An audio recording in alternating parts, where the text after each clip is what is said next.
Yes! Bon matin, Église de Portail! Mon nom est Simon, je suis le pasteur de Accès 1 à 5, notre groupe d'ados ici à l'Église. Et je ne sais pas c'est quoi la semaine que toi tu as eue, mais moi je peux te dire que ça a tenu à un cheveu que je sois là ce matin, parce que la semaine passée, alors que je préparais ce message, j'ai contracté une streptocoque. Pour ceux qui ne savent pas c'est quoi, c'est comme une espèce de grippe musculaire d'homme, là, une vraie, là. Où tu as le ganglion dans le cou qui veut t'exploser, tu as de la fièvre, tu as de la nausée, et plus que ça, c'est fiévreux que j'ai essayé de prendre ma voiture pour me rendre jusqu'à la clinique pour aller chercher des antibiotiques pour m'en sortir. Et j'ai été frappé par un camion, ma voiture est complètement scrap. Gloire à Dieu, je suis là, debout, vivant devant vous, sous antibiotiques pour vous. Et inquiétez-vous pas, je ne suis pas contagieux. Tu sais, dans le jargon, on appelle ça une semaine ordinaire. Je ne sais pas quelle a été ta semaine, je ne sais pas si toi tu as envie des semaines ordinaires, mais merci d'être venu exalter le nom de Jésus ce matin avec nous à l'Église de Portail. Et surtout aussi, merci de me donner l'opportunité de pouvoir te proclamer la bonne nouvelle de Jésus. S'il y en a ici que la bonne nouvelle de Jésus a tout changé dans ta vie, elle a fait toute la différence, dis gloire à Jésus ce matin. Yes! Nous sommes dans notre thématique déclic. Dans cette thématique, nous voyons des textes post-résurrection, donc des textes qui font suite à la Pâque dans la Bible, où les disciples et les apôtres de Jésus ont vécu des déclics spirituels par rapport à Jésus. Vous savez, un déclic, c'est ce moment où toutes les pièces du casse-tête se mettent ensemble et tout d'un coup, tout fait du sens. Et avec un déclic vient aussi un déblocage spirituel dans notre vie, un déblocage de la vie de Jésus dans notre vie. Et on voit ces textes-là avec les disciples. Et moi, j'ai essayé de me demander, c'est quand la dernière fois que j'ai vécu un déclic dans ma vie? Est-ce que vous vous souvenez d'avoir expérimenté dans votre vie des déclics? Vous savez, on a envie dans plein de choses des déclics, quelque chose qu'on croyait depuis longtemps et tout d'un coup, ça fait du sens. Et là, je me suis souvenu d'un tout petit déclic, un petit déclic que j'ai vécu dans le passé. Vous allez peut-être vous en souvenir, peut-être qu'il y en a ici, vous l'avez vécu aussi, lorsqu'on est un enfant, lorsqu'on est en maternelle et en première année, on doit à l'école apprendre l'alphabet par cœur. On s'invente même des petites chansons, là. A, B, C, D, E, F, G. Continuez-la dans votre tête. On la chante. Qui chante encore cette chanson-là lorsqu'il cherche dans le dictionnaire? Ouais, hein? J'ai fait une maîtrise, puis quand je faisais ma bibliographie, je devais chanter encore la chanson dans ma tête pour être sûr que l'ordre bibliographique était bien alphabétique. Et on doit l'apprendre par cœur. Puis quand tu es un enfant puis que tu es en maternelle, puis c'est une étape obligée parce que tu es obligé d'apprendre ça pour pouvoir ensuite lire les mots puis apprendre à comment écrire une phrase. Mais ça, c'est un passage obligé. Mais quand tu es un enfant puis que tu es en maternelle, l'alphabet, ça a juste l'air d'être un symbole et un son arbitrairement mis ensemble que tu dois juste apprendre par cœur. Les lettres ne font pas du sens en elles-mêmes. Tu fais juste les apprendre. Et là, il s'est écoulé plusieurs années où là, je connais et maîtrise mon alphabet. Et je vous garantis, j'ai passé mon primaire, je maîtrise mon alphabet. Et à un moment donné, il y a une lettre que tout d'un coup, j'ai vécu un déclic. Et là, j'ai compris qu'il y avait du sens derrière le symbole et le son. Est-ce que tu es bien assis sur ta chaise ce matin? Je ne voudrais pas que quelqu'un tombe à terre. C'est la lettre W. À un moment donné, j'ai compris que W, ça veut dire 2V. Et même le symbole, c'est 2V collés ensemble. Là, j'ai fait « wow ». Et quand j'ai vécu ce déclic-là, la semaine passée, ça m'a fait l'effet d'une illumination. Et c'est exactement la même chose qu'on voit dans la parole de Dieu. Tu peux connaître quelque chose pendant des années et des années, n'avoir jamais vécu un déclic, n'avoir jamais compris le sens. Tu peux connaître Jésus depuis toujours. Tu peux être né dans une église. Tu peux être capable de répondre à toutes les questions. Tous tes amis, ta famille peut être chrétienne et tu n'as jamais vécu un réel déclic spirituel. Tu peux peut-être être né dans un Québec catholique. Peut-être que tu es capable de répondre à toutes les questions du catéchisme québécois, mais tu n'as pas vécu ton déclic spirituel avec Jésus. Been there, done that. J'ai été là, je l'ai vécu. Ma mère m'a pratiquement presque accouché sur un banc d'église, là, presque littéralement. Je suis né dans l'église, père pasteur, j'ai grandi dans l'église, j'ai tout fait dans l'église évangélique québécoise.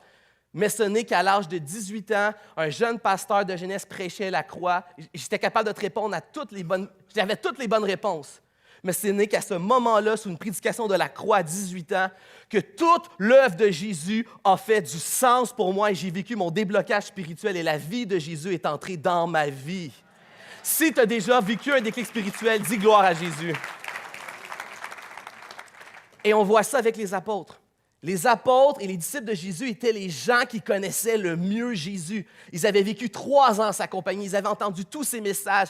Jésus leur avait enseigné ce qu'ils devaient croire et penser. Et pourtant, on voit dans la Bible, suite à la résurrection de Jésus, que malgré tout ça, que ce sont les gens qui le connaissent le mieux, ils n'ont pas vécu de déclic spirituel encore. Et nous avons la chance de pouvoir vivre avec eux leur déclic spirituel. Et ce matin, on va voir un texte dans l'Évangile de Jean. Donc, j'ai bien dit dans l'Évangile de Jean. Pour tous ceux ici que c'est long, pour toi, chercher dans ta Bible, c'est ton cue, l'Évangile de Jean. Tu peux commencer à chercher. Et on va voir un texte merveilleux où Jésus va rencontrer ses disciples après être ressuscité. Et Jésus veut venir détruire 2 murs, 2 obstacles qui se dressent entre toi et ton déclic spirituel. Et ces 2 murs-là, ces 2 obstacles, tous les croyants de l'histoire luttent avec ces 2 obstacles-là.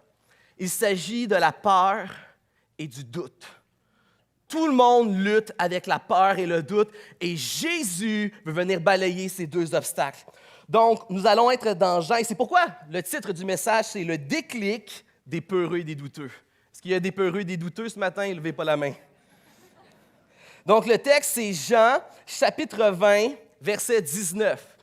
Si tu es dans les Actes des Apôtres, tu es un petit peu trop loin, reviens. Si tu es dans Matthieu, Marc, Luc, tu es juste avant, continue, tu vas arriver dans Jean. Puis si tu n'as aucune idée de quoi je parle, ferme ta Bible, ça va apparaître à l'écran. Le soir de ce jour-là, qui était le premier de la semaine, donc le dimanche, alors que les portes de l'endroit où se trouvaient les disciples étaient fermées par crainte des Juifs, Jésus vint debout au milieu d'eux et leur dit que la paix soit avec vous. Wow! Ici, on a la description probablement la première réunion d'église du dimanche soir.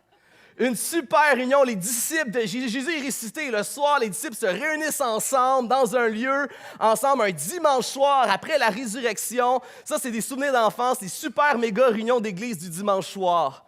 Sauf que, il y a un détail qui cloche. Avez-vous remarqué? C'est quoi le détail qui cloche dans le texte? Les portes étaient fermées et verrouillées par peur des Juifs de l'extérieur. Ça fait penser à toutes ces églises fermées, refermées sur elles-mêmes, qui ont peur des gens qui sont à l'extérieur. Merci Seigneur que les églises peu accueillantes, ça n'existe plus aujourd'hui en 2019. Non, pas tellement en fait. Pas tellement en fait. Ce n'est pas parce que les portes d'un bâtiment ne sont pas littéralement verrouillées que ça ne veut pas dire que l'Église n'est pas remplie de chrétiens au cœur verrouillés par la peur. C'est ce qu'on va parler ensemble. Mais il faut premièrement comprendre qu'est-ce que vivaient réellement les apôtres. Vous savez, les apôtres, là, leur peur était légitime. Ils ont vécu 3 ans avec leur maître bien-aimé Jésus et tout d'un coup, Jésus leur a été arraché, il a été traîné en justice, il a été torturé et il a été exécuté de l'une des pires exécutions qui existaient à l'époque, qui était le supplice de la croix. Et les apôtres et les disciples savaient très bien qu'ils étaient facilement identifiables au ministère de Jésus. Ils ont passé 3 ans à se promener dans tous les villages d'Israël avec Jésus. Ils étaient facilement identifiables. Donc, ils sont refermés sur eux-mêmes et probablement que la peur qui les habite, c'est que les Juifs viennent les saisir eux aussi pour leur faire subir les mêmes sévices que Jésus avait subis. C'était leur peur. Et ces disciples qui sont refermés sur eux-mêmes, écrasés par la peur et inactifs par peur de qu'est-ce qui pourrait arriver si les gens de l'extérieur connaissent leur adhérence à Jésus, est un type de peur que l'on retrouve encore aujourd'hui majoritairement dans l'Église. Et je le vois, moi. Je vois de nombreux chrétiens aujourd'hui en 2019 qui vivent leur foi à la manière de James Bond. Savez-vous, c'est quoi une foi James Bond? C'est une foi d'agent double en cachette sous couverture. D'autres manières aussi que la peur peut se manifester dans le cœur d'un croyant, des églises qui ne sont pas accueillantes. En fait, si tu demandes à toutes les églises ou à tous les croyants, tous te diront qu'ils veulent et qu'ils sont accueillants. parce qu'on sait qu'on doit être accueillant. C'est ce qu'on veut, être accueillant. Mais la réalité, lorsqu'on regarde en profondeur, lorsque l'Église commence réellement à être changée et bousculée par l'extérieur, et lorsque l'étranger devient la norme dans l'Église, l'Église devient tout d'un coup beaucoup moins accueillante. Autre manifestation de la peur, ces personnes qui veulent adhérer au message de Jésus-Christ, qui sont intéressées au message de Jésus, qui viennent réunion après réunion pour évaluer le message de la foi chrétienne, mais qui résistent à s'abandonner à la foi parce qu'ils calculent les coûts. Qu'est-ce que ça va me coûter d'adhérer à Jésus? Qu'est-ce que ça va me coûter de me déclarer chrétien? Et qui résistent en calculant les coûts de la foi. Aussi, une autre figure, un autre cas, un croyant qui a décidé de s'abandonner à Jésus, qui a mis sa foi dans Jésus-Christ, mais qui vit une vie chrétienne qui est fragile, qui est diminuée, qui est triste, parce qu'il est écrasé et tyrannisé par toutes sortes de peurs qui fait qu'il ne vit pas la vie chrétienne épanouie et vivante que Jésus veut l'appeler à vivre. Et toutes ces figures de cas qui parlent de la peur dans le cœur du croyant ont tous le même dénominateur commun. Écoute bien, ils ont tous le même dénominateur commun. Tous ces croyants sont plus effrayés des conséquences de leur foi que concentrés à y voir les bénéfices. Je répète, tous ces croyants sont plus concentrés, sont plus effrayés par les conséquences que peuvent leur apporter leur adhérence à Jésus que concentrés à voir quels sont les bénéfices que Jésus apporte réellement dans ta vie. Mais la bonne nouvelle, c'est que Jésus aime les peureux. Et Jésus est prêt à tout pour venir s'insinuer là où tu es, pour prendre rendez-vous avec toi, pour te faire découvrir à quel point les bénéfices de la foi en Jésus sont supérieurs à toutes les conséquences que tu pourrais t'imaginer, calculer et compter. Et Jésus est prêt à tout. Et ce n'est pas, laisse-moi te dire, ce n'est pas des portes verrouillées ou un cœur fermé qui vont empêcher Jésus de venir chercher ceux qui lui appartiennent. Ils avaient verrouillé les portes, mais Jésus se tenait au milieu d'eux. Il n'y a pas une porte de coffre-fort dans le monde trop solide pour que Jésus ne puisse pas la forcer et entrer et se tenir. Jésus est celui qui fait des chemins là où il n'y en a pas. Jésus est le maître du Houdini. Et lorsque Jésus aime, et lorsque Jésus, tu lui appartiens, il va s'insinuer, te trouver, il va venir à toi. C'est le meilleur. Jésus est même meilleur qu'un ami de la famille.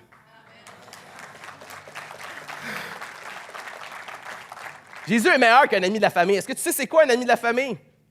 Un ami de la famille, c'est comme une bébite bizarre.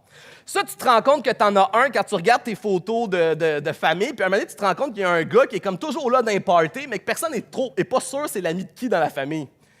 Lui, en général, c'est des parties qui a de la bouffe. Tu es sûr que l'ami de la famille il est là pour venir chercher la nourriture. Un ami de la famille, c'est comme la personne que tu sais pas qui dans la famille est réellement son ami, mais à la gang, on a comme assez d'amour pour le calculer, le compter comme l'ami de la famille. Puis lui, il aime ça, les parties où il y a des jeux puis il y a de la bouffe. Lui, il est toujours là, il est all-in. Et moi, je me suis rendu compte dernièrement que j'avais un ami de la famille, mais il est spécial, lui. Lui, c'est comme le maître. Lui, s'il y a un trophée du meilleur ami de la famille, c'est lui qui le gagne. Comme on dit dans la jeunesse chez les jeunes, lui, c'est un ami de la famille, mais next level, là. Réellement. Lui, là, il a réussi l'exploit. Ça, c'est probablement l'Olympique des amis de la famille. Il a réussi à s'inviter dans un party de famille de Noël chez moi où il connaissait personne. Il a réussi à capter une information qu'il y avait quelque chose qui se faisait chez mon cousin qu'il ne connaît pas. Il a traqué mon cousin, il a mis ça dans son agenda des mois en avance. Il a trouvé l'adresse de mon cousin que moi-même, si tu me le demandes, je ne le connais même pas. Je sais juste où il vit, mais je ne connais pas son adresse. Je te le dis, moi, là, dans mon agenda, jusqu'à la veille, je ne savais même pas exactement c'est quoi la date. Crois-moi, lui, 3 mois d'avance, il avait la date inscrite. Il se présente. Puis, il joue pas, en plus, lui, c'est quelque chose. Il joue pas la carte du low profile, je vais pas me faire remarquer. Non, il se fait remarquer. Tous les jeux, il participe pour gagner. Quand il y a des blagues, c'est celui qui va trop loin. Tu sais, il est là pour se faire remarquer. À un point, il est tellement là que les gens osent pas lui demander « T'es qui? Puis tu fais quoi ici? » Je te le dis, tout le monde est comme « OK, il est là, mais c'est qui? » Mais personne ose en parler. Ça, c'est un vrai ami de famille. Laisse-moi te dire quelque chose, frères et sœurs. Jésus est pire qu'un ami de la famille. Jésus est celui qui fait des chemins là où il y en avait qui n'existaient pas. Il est mort sur la croix et il est ressuscité pour venir jusqu'à nous. Est-ce que tu penses que c'est quelques portes ou cœurs verrouillés qui va l'empêcher de venir rencontrer ceux qui lui appartiennent? Non. Jésus aime ceux qui ont peur et Jésus est prêt à tout pour venir te rencontrer là où tu es, sur ton chemin vers ton déclic. Jésus veut venir prendre le temps de voir quelles sont les peurs qui t'habitent, toi. Et il veut te faire réaliser que les bénéfices de la foi en Jésus, c'est ce que tu as de plus beau, c'est ce que tu as de plus précieux, c'est ce qui compte le plus et sont bien plus grandes que les conséquences que tu peux t'imaginer. Et Jésus veut que tu réalises que ta foi, c'est ce que tu as de plus précieux à partager. Ça fait penser, dans mon ancien emploi, je travaillais dans le séculier et je partageais la foi à une collègue de travail qui m'avait ouvert une porte pour que je lui parle de Jésus. Et là, je partage la bonne nouvelle de Jésus. Moi, si tu m'ouvres une porte, je rentre. Et là, je partage la bonne nouvelle de Jésus.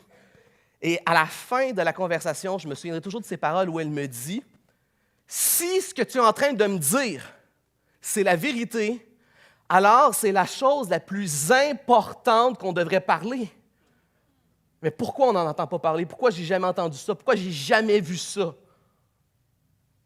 Et ça, c'est triste, mais c'est nous, l'Église, qui doit se questionner. Si notre message est réellement le plus important, cette fille qui n'était pas une croyante comprenait que si ce message-là est vrai, c'est le plus important qui doit être communiqué. Et c'est pour ça que l'Église devrait être l'endroit le plus accueillant au monde.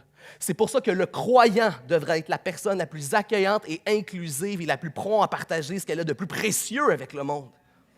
J'ai dit un peu plus tôt que l'Église et le croyant doivent être accueillants. Et si tu demandes, tous vont dire qu'ils sont accueillants.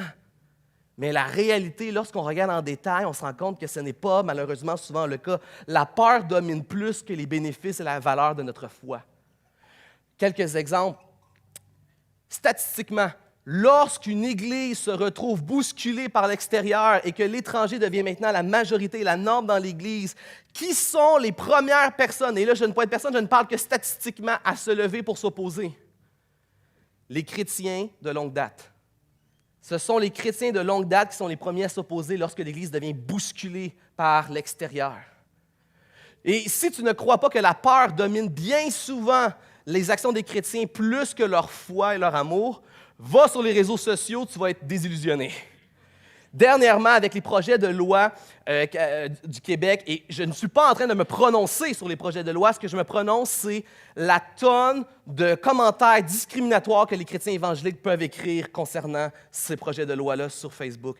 Comment qu'un croyant peut écrire des choses aussi discriminatoires? Ou dernièrement, il y a eu aussi l'incendie de la cathédrale Notre-Dame à Paris. J'en rougissais devant mon ordinateur de voir la masse de tonnes de choses horribles que des chrétiens évangéliques pouvaient écrire concernant cet incendie. Et lorsqu'on regarde à tous ces commentaires, toutes ces choses motivées par la peur, on se rend compte que ce sont des indicateurs que la peur est réellement ancrée dans le cœur de tous les croyants. Nous luttons tous avec la peur ici, tout le monde. Et elle motive bien souvent plus nos actions que les bénéfices de la foi en Jésus. Mais il y a une bonne nouvelle. Jésus aime le peureux. Jésus vient rencontrer ceux qui lui appartiennent. Il te prend là où tu es et il veut te libérer de tes peurs. Si tu le crois, tourne-toi à la personne à ta gauche et dis-lui, t'es chanceux, Jésus aime les peureux. Dites-le, t'es chanceux, Jésus aime les peureux.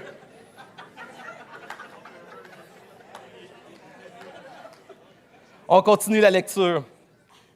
Quand il lui dit cela, il leur montra ses mains et son côté. Les disciples se réjouirent de voir le Seigneur. Et Jésus leur dit à nouveau, « Que la paix soit avec vous. Comme le Père m'a envoyé, moi aussi, je vous envoie. » Jésus vient se frayer un chemin parmi les portes barrées pour venir rencontrer ceux qu'il aime, ceux qui sont tyrannisés, écrasés et rendus même inactifs à cause de la peur. Pourquoi?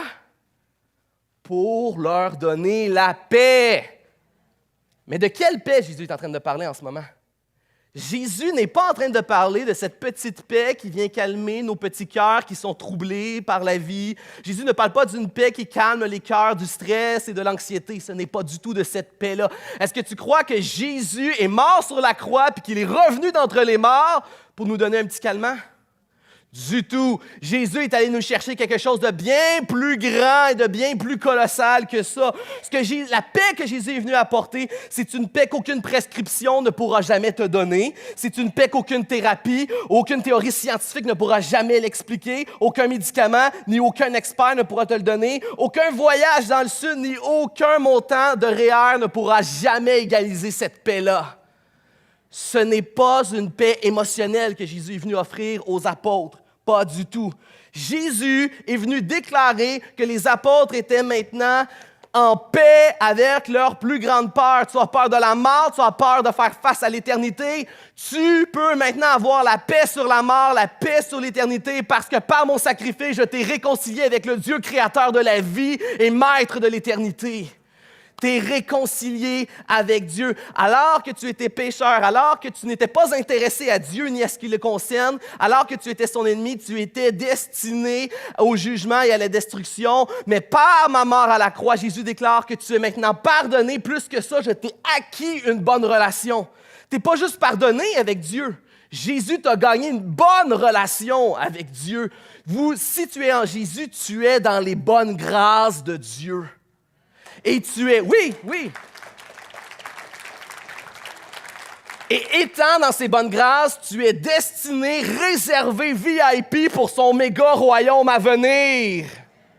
C'est ce que Jésus déclare. La mort et tes peurs ne peuvent plus te retenir parce que Jésus dit, regarde-moi, Jésus devant ses apôtres, vous m'avez vu mourir et je suis revenu, moi, d'entre les morts, te parler face à face pour te dire, je suis le maître de la mort, je l'ai dominé, je suis maintenant le maître de vie et c'est moi et moi seul qui va avoir le dernier mot sur ta vie. Et parce que maintenant tu entres dans ma paix, tu es réconcilié avec Dieu, je déclare que dans ta vie, le meilleur est à venir. Tu ne peux pas réaliser ce qui s'en vient parce que même ta meilleure journée dans ce monde aujourd'hui est moins bon que ton pire jour dans le monde à venir. Le meilleur est à venir. C'est moi le maître de la vie et j'ai terrassé la mort. Jésus est venu sauver les apôtres de leur plus grande peur et c'est incroyable. Et maintenant, laisse-moi te poser cette question. Quelles sont les peurs aujourd'hui que tu vis dans ta vie qui te rendent captif? Ou inactif ou écrasé? Quelles sont les peurs qui te terrifient dans ta vie? Laisse-moi te dire, tu peux faire confiance à tous les plus grands martyrs de l'histoire de l'Église que Jésus a réellement vaincu la mort et que tu peux être libéré de tes peurs. Qu'est-ce que je veux dire? Historiquement, lorsqu'on étudie l'histoire de l'Église, on se rend compte que cette capacité que les disciples avaient de réaliser la grandeur des bénéfices de la foi en Jésus, bien plus que les quelques conséquences, a été l'outil missionnaire numéro 1 qui a permis l'expansion de l'Église. Il y a plusieurs endroits dans l'histoire où on le voit. Un des endroits, moi, qui personnellement m'a toujours profondément touché, c'est l'histoire des stades de chrétiens. Est-ce que vous avez déjà entendu l'expression « stade de chrétiens » ? Nombreux sont les colisées dans l'Empire romain qui ont été construits pour des chrétiens. On appelait ça des stades de chrétiens. Vous avez tous une image du Grand Colisée de Rome, donc où vous avez tous vu des films comme Le Gladiateur. Donc, des stades comme ça, il y en avait partout dans la Rome antique. Et on voulait divertir. À temps, HBO puis Netflix, ça n'existait pas, là. Donc, on voulait divertir le peuple avec de l'action puis du sang. On construisait des stades. Et qu'est-ce qu'on donnait devant eux comme spectacle? Des chrétiens qui se faisaient déchiqueter par des animaux sauvages. C'était ça le spectacle. C'était ça la télé-réalité de l'époque. Et l'histoire nous raconte que les stades de chrétiens, on faisait venir des chrétiens par tonnes, alors que le peuple romain se réunissait pour boire, pour manger et regarder le spectacle. Et l'histoire nous dit qu'il y avait toute une procession avant de faire tuer les chrétiens dans les stades de chrétiens. Et dans la procession, on leur donnait l'occasion de fuir. On leur donnait l'occasion de sortir. On leur disait, si tu renies ta foi chrétienne, tu es maintenant libre. Et l'histoire nous raconte que les chrétiens refusaient de renier leur foi et acceptaient le sort de la souffrance et de la mort. Mais l'histoire va plus loin. L'histoire nous dit que les foules de Romains qui étaient réunis dans les stades était tellement touché de voir cette véritable conviction basée sur la foi que Jésus est le seul Seigneur de la vie et de la mort et que le meilleur est vraiment à venir pour ces croyants-là, faisait que l'histoire nous raconte que il y avait des conversions de masse dans les foules de Romains parce que les Romains réalisaient que cette foi-là, elle est véritable et que ces chrétiens-là que nous sommes en train de tuer ont accès à quelque chose de bien plus grand et de bien plus beau que ce que nous avons, nous. Et l'histoire raconte que les Romains se convertissaient en masse dans des stades où on tuait des chrétiens. Dieu utilisait ce mal pour produire un bien plus grand bien. De la même manière, aujourd'hui, laisse-moi te reposer la question, frères et sœurs. Quelles sont les peurs qui te rendent captif dans ta vie aujourd'hui? Est-ce que peut-être que tu as peur de la faillite, tu as peur de la banqueroute, tu as peur de l'échec? Mais dis-toi que certaines des personnes les plus riches de ce monde et qui ont eu le plus grand succès vont quand même se retrouver en enfer séparés de Dieu pour l'éternité.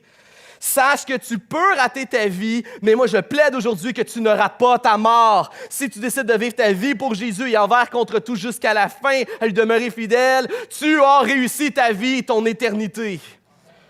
Peut-être que tu as peur de l'abandon, de la solitude ou même de l'exclusion. Laisse-moi te dire, Jésus a voulu pour toi et pour moi être abandonné, séparé, trahi par ses amis. Il a connu l'exil, il a même connu un avant-goût de l'enfer en expérimentant la séparation d'avec le Père à cause des péchés. Tout ça pour que toi et moi, nous soyons pour l'éternité réconciliés avec lui dans la présence de Dieu. Peut-être que... Oui. Peut-être que tu as peur d'être mal aimé. Dis-moi que personne dans ce monde ne te connaît aussi intimement que Jésus, lui. Il y a des parties de nos vies qu'on ne voudra jamais dire ou montrer aux gens parce qu'on aurait peur d'être moins aimé. Jésus les connaît, il en connaît encore plus. Il te connaît mieux que ton mari ou ta femme, que ton meilleur ami ou même que tes parents. Jésus te connaît même mieux que toi-même. Mais en même temps, c'est celui qui va t'aimer toujours le plus que personne d'autre ne pourra jamais t'aimer. Peut-être que tu as peur de la maladie, de la souffrance ou des limitations. Souviens-toi que Jésus s'est dépouillé de tous ses attributs divins pour revêtir l'humilité et la souffrance de l'humanité. Plus que ça, il a accepté la souffrance de la croix, qui sont les pires sévices spirituels, émotionnels et physiques. Et il a décidé de porter nos péchés, notre maladie, notre souffrance pour nous ouvrir un endroit, un royaume où la Bible déclare qu'il n'y aura plus même une larme, plus aucune souffrance, plus aucune maladie ni limitation. Il a tout subi ça pour nous en épargner pour l'éternité. Peut-être que tu as peur de l'avenir, de l'inconnu et de la mort. Jésus a détruit la mort. Jésus a vaincu la mort. Il a dominé la mort. Il a écrasé la mort et il déclare sur ta vie que le meilleur est à venir. Quelle peur te rend captive?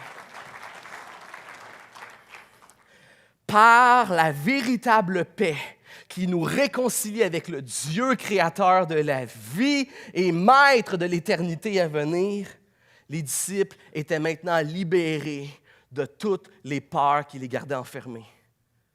Les disciples étaient libérés de toutes les peurs qui les gardaient enfermés. Et l'histoire nous dit qu'ils sont sortis et qu'ils ont subi exactement ce de quoi ils avaient peur. L'histoire raconte que presque tous les disciples sont morts martyrs, sont morts des sévices similaires à ceux de Jésus. Mais c'était quoi la différence? La différence, c'est que maintenant, la mort n'était plus une peur et une crainte qui les rendait inactifs. Parce que qu'est-ce que mourir si c'est Jésus qui a le dernier mot sur ma vie? Je suis destiné à l'éternité avec Dieu dans son plaisir, le bonheur éternel est parfait. Ou même, qu'est-ce qu'un petit temps de souffrance si Dieu me réserve VIP pour un bonheur éternel? Il faut le partager même au prix de ma vie. Les disciples ont été maintenant envoyés vers un monde qui était hostile, mais ils ont été envoyés maintenant libérés de la peur parce qu'ils sont maintenant en paix avec Dieu grâce à l'œuvre de Jésus-Christ.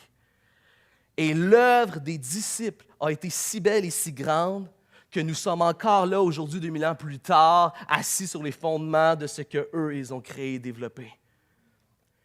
Mais cette capacité à comprendre la valeur et la grandeur des bénéfices de notre foi à Jésus ne doit pas se perdre aujourd'hui. Elle ne doit pas se perdre. Il n'y a pas de succès sans transmission. Jusqu'à ce que Jésus revienne, dis-toi que nous sommes dans une grande course à relais de la foi. Et cette foi doit se transmettre. Pensez-y, là. le christianisme est toujours à une seule génération de s'éteindre. Il suffit qu'on ne passe pas le flambeau. Et laissez-moi vous dire que moi, personnellement, je ne crois pas que Jésus a vaincu la mort à la croix et est revenu d'entre les morts nous libérer de nos plus grandes peurs pour que nous restions dans la crainte de partager notre foi à notre voisin, notre collègue ou même notre belle-mère. Si tu le crois, dis Amen. Yes, on continue la lecture. Thomas, celui qu'on appelle le jumeau, l'un des 12, n'était pas avec eux lorsque Jésus vint. Les autres disciples lui dirent donc, « Nous avons vu le Seigneur. » Mais lui leur dit, « Si je ne vois pas dans ses mains la marque des clous, si je ne mets pas mon doigt dans la marque des clous et ma main dans son côté, je ne croirai jamais. » 8 jours plus tard, donc le dimanche d'après, ses disciples étaient de nouveau dans la maison et Thomas avec eux. Jésus vient, alors que les portes étaient fermées, debout au milieu d'eux, il leur dit « Que la paix soit avec vous. » Puis il dit à Thomas, « Avance ici ton doigt. Regarde mes mains. Avance ta main, mets-la dans mon côté. Ne sois pas incroyant. Deviens un homme de foi. » Thomas lui répondit, « Mon Seigneur et mon Dieu. » Jésus lui dit, « Parce que tu as vu, tu es convaincu. Heureux ceux qui croient sans avoir vu. » Déjà, la première leçon qu'on peut tirer de ce texte, c'est « Ne rate jamais un dimanche ». Tu ne veux pas être celui qui rate la réunion de l'année. Moi, je ne voudrais pas être celui qui ne s'est pas pointé un dimanche parce que je dormais puis qu'on vient me dire « Hey, t'as manqué la réunion, le ciel est descendu sur terre. Pasteur Gaétan sur le stage, il dansait, il chantait. » Tu me dirais ça, je ne le croirais pas.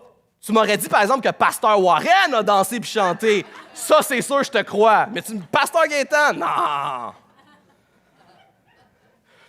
Inquiétez-vous pas, partez pas. Il y a une autre leçon plus profonde aussi dans le texte. C'est quelque chose que d'avoir des peurs, mais c'en est aussi toute une autre que d'avoir des doutes. Mais il y a une bonne nouvelle. Jésus aime les douteux.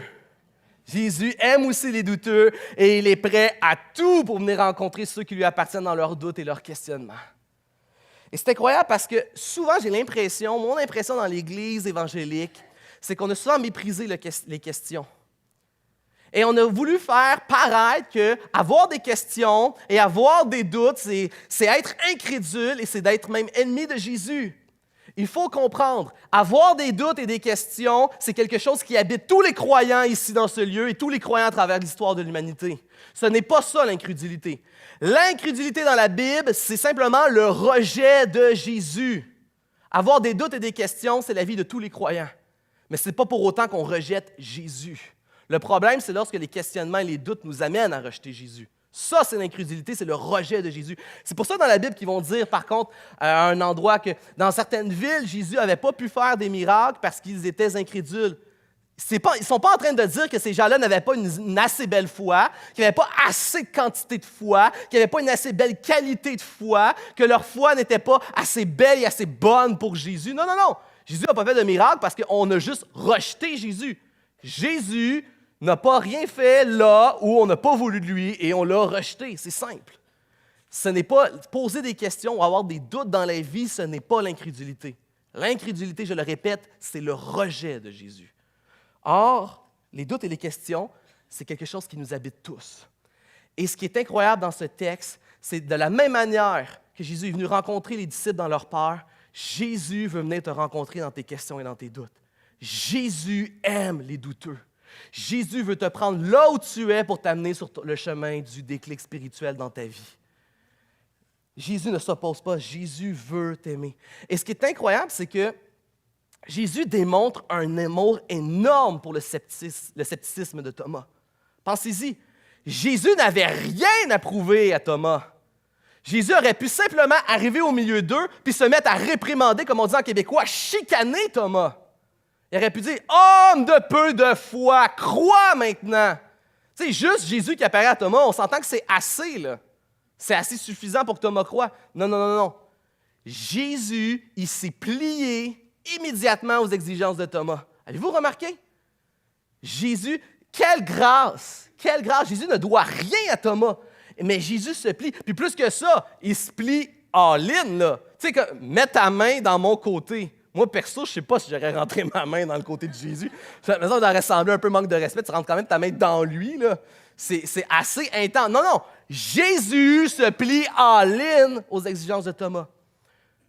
Mais pourquoi il le fait? Regarde là où Jésus veut amener Thomas par la suite. Et ce que Jésus fait ici, ce n'est pas différent de tout ce que Jésus a toujours fait dans le reste des évangiles. Les gens viennent à Jésus avec un besoin qui est physique, un besoin qui est terrestre, un besoin qui est ici maintenant, j'ai besoin de toi, Jésus. Et Jésus prend ce besoin-là et Jésus veut t'amener plus loin. Jésus t'amène ailleurs. Jésus veut te pointer vers le réel besoin spirituel que tu as dans ta vie.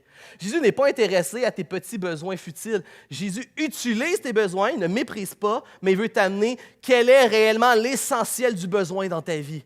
Et où Jésus veut amener Thomas ici dans le texte? Jésus veut amener Thomas dans un état de paix et de grâce. Pourquoi? Parce que Jésus veut faire réaliser à Thomas que ce n'est pas une vie en paix lorsque tu es insatiable de questionnements et de doutes. Tu ne vis pas la réelle paix que Dieu a à cœur pour toi si tu es constamment dans le doute et le questionnement. Pour celui qui se pose des questions, pour celui qui doute, pour celui qui est sceptique, Jésus n'a rien d'autre pour toi que amour, paix et grâce qu'il veut amener dans ta vie. Et ça ne peut arriver qu'à ce moment où tu deviens un homme et une femme de foi qui tombent à genoux aux pieds de Jésus, qui déclare « Mon Seigneur et mon Dieu ». Tant que Jésus n'est pas Seigneur de tout, il n'est pas Seigneur du tout dans ta vie. Et je sais qu'il y en a ici que des fois, on lutte tout avec des doutes et des questionnements. Peut-être même que toi, tu es en train d'évaluer le message chrétien, que tu as plein de questions, puis tu es au meilleur endroit, puis j'espère qu'il y a des questions qui vont être répondues à travers les semaines. Mais avec respect et amour, il y a un seul endroit, Jésus n'a pas d'agenda caché. Il y a un seul endroit où il veut t'amener, et le seul endroit de paix que tu vas pouvoir trouver, c'est celui où tu deviens un homme et une femme de foi qui déclarent « Mon Seigneur et mon Dieu ». Et c'est là que Jésus veut t'amener. Et entre toi et moi, Jésus ne te demande pas de faire un pas pour lui prouver quoi que ce soit, parce que Jésus a fait une centaine de pas vers toi en premier. Jésus t'a largement démontré son amour bien avant de te demander de devenir un homme ou une femme de foi. Qu'est-ce que je veux dire? Jésus a satisfait le plus grand des sceptiques de l'histoire de l'humanité. Qui sommes-nous ensuite, petits sceptiques et douteurs amateurs, pour dire quoi que ce soit? Pensez-y. C'est un peu comme si, vous savez, il n'y a pas très longtemps, il y a le grand physicien Stephen Hawking qui est mort, qui était un athée notoire, un grand physicien. Imaginez si ce gars-là, un jour, avait dit, à travers tous mes calculs scientifiques, je déclare que Jésus est Fils de Dieu et je crois en lui. On s'entend qu'il y a un paquet de scientifiques et physiciens qui seraient devenus chrétiens. On s'entend si le plus grand des sceptiques, il est satisfait, qui suis-je moi ensuite pour remettre quoi que ce soit en question? Ça fait penser un peu à ma mère. Ma mère, dont je vais taire le nom, elle, OK, elle est rendue hot avec Internet aujourd'hui, là. Elle est cool, là. Elle surfe sur les Internets, là. Elle, là, est comme tout le monde est dans le vent, là. Elle n'écoute plus la télé, elle a son contenu web maintenant, là. Elle est abonnée sur 2-3 chaînes, là. Mais elle, là, ce qu'elle ne se souvient pas, comme nous les chrétiens, mais souvent on ne se souvient pas de notre vie d'avant, elle, là, elle n'est pas partie de là, là. Moi, je sais d'où qu'elle vient, ma mère, il y a quelques années, là. Je sais que c'est moi qui ai fait le training sur comment utiliser un ordinateur puis Internet, là. Moi, je me souviens dans mes premières années de mariage qu'elle m'appelle parce qu'elle n'est pas capable de faire une action simple sur Internet, là. Moi, je dis, tu dois cliquer sur telle icône qui ressemble à ça. Puis là, elle a la souris sur l'écran, puis elle clique, là, puis elle est comme ça, là. Je dis, qu'est-ce que tu fais, maman? C'est pas le son que je suis censé entendre. Elle cogne la souris sur l'écran. C'est pas ça, là.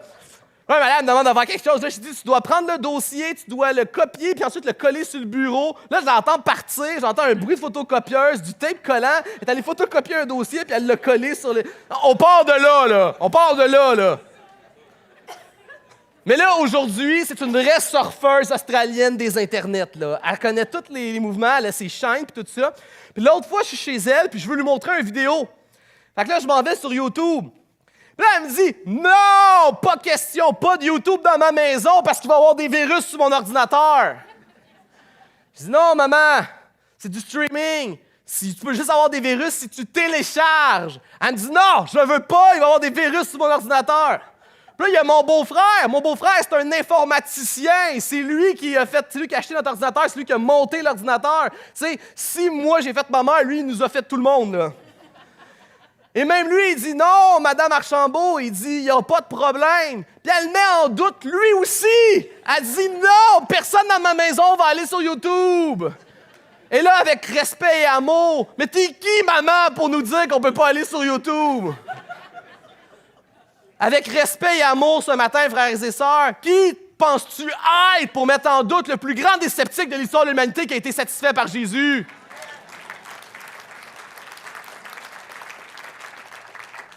Et aussi, pense-y, là, pourquoi Thomas est le plus grand des sceptiques de l'histoire de l'humanité? Parce qu'il a été 3 ans avec Jésus? Parce qu'il a vu des centaines de milliers de miracles? Parce qu'il a entendu tous les enseignements de Jésus? Parce que si tu lis ta Bible, Jésus a répété à maintes et à maintes reprises ce qui allait arriver d'avance. Il l'a dit, on monte à Jérusalem, je vais être saisi par les autorités juives, ils vont mourir. Restez dans la paix, je reviens 3 jours plus tard, vous le déclarez. Thomas, il sait ça. En plus, on est le soir. Thomas, il a entendu que le tombeau était miraculeusement ouvert le matin, que les gardes avaient été tombés puis sont partis en déroute. Il a entendu que Rome a perdu le corps, puis Rome ne sait pas quoi faire parce que l'Empire romain a perdu un corps. Il cherche partout.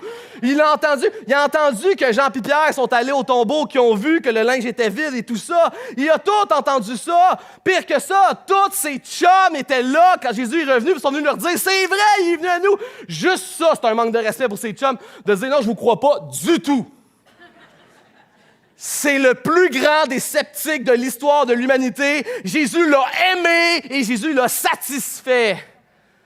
Reste plus dans un état d'insatisfaction, dans des doutes et le scepticisme. Jésus t'a aimé et Jésus a rassasié. Et je dirais, est-ce que ça veut dire que dans la vie, on n'a pas le droit aux questions?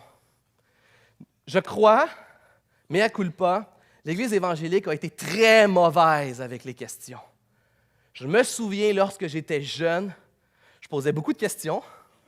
Je sais déjà présager quel genre de personne j'allais être plus tard. Et on m'a trop souvent dit « Arrête de poser des questions.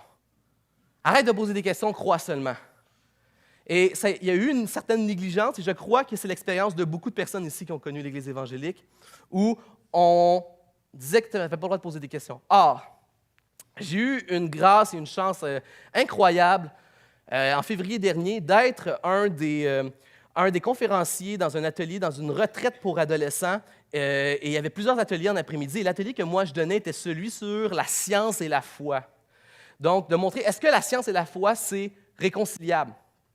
Et il y a eu un temps de questionnement à la fin de tout ça.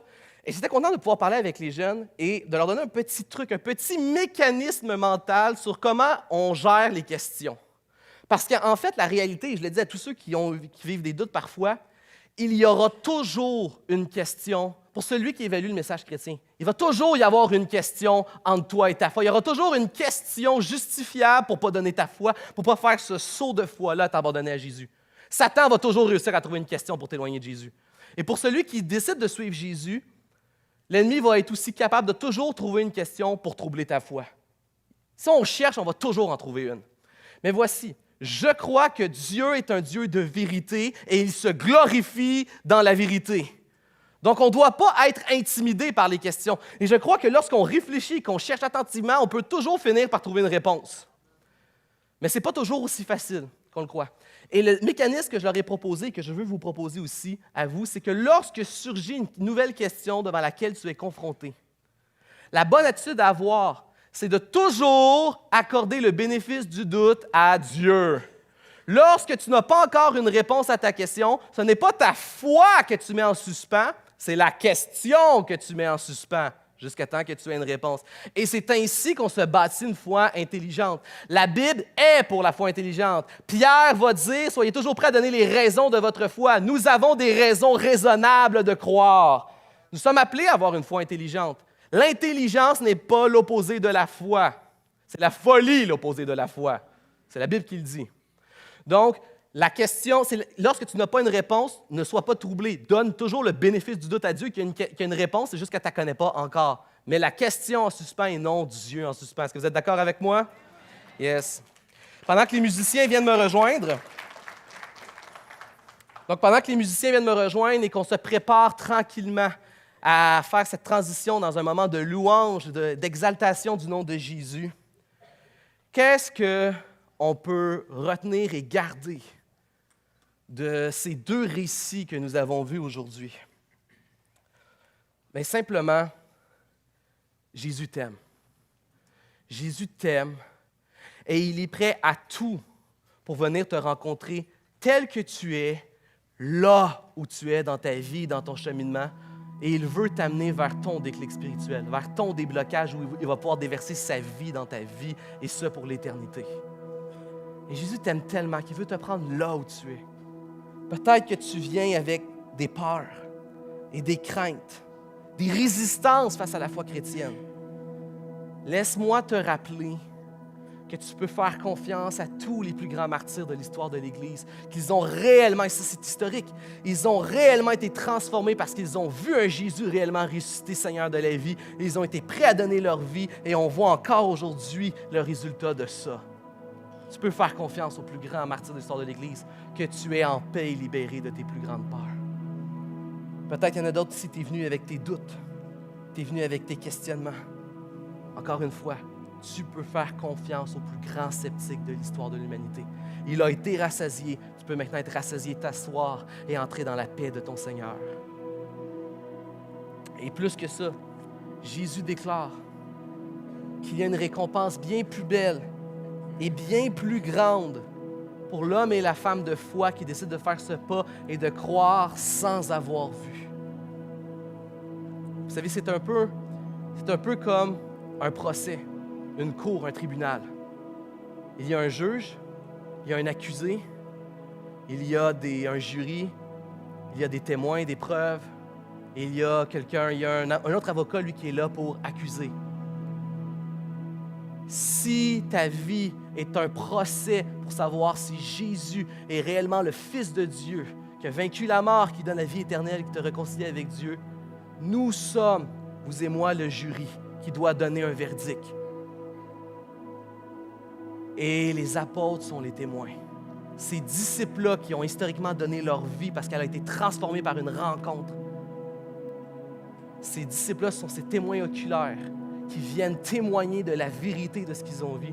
Et je crois qu'il n'y a rien de plus grand, de plus beau et de plus noble en tant que jury que de fonder notre foi sur ce témoignage extraordinaire, mais sûr et historique, et de déclarer que Jésus est le Seigneur de Dieu, et d'arrêter d'écouter les paroles du menteur, de l'adversaire, de l'accusateur, et de commencer à déclarer haut et fort, et même dans la louange, que Jésus est Seigneur de la vie, qu'il est revenu d'entre les morts, nous libérer de nos peurs, et qu'il nous envoie maintenant déclarer notre foi.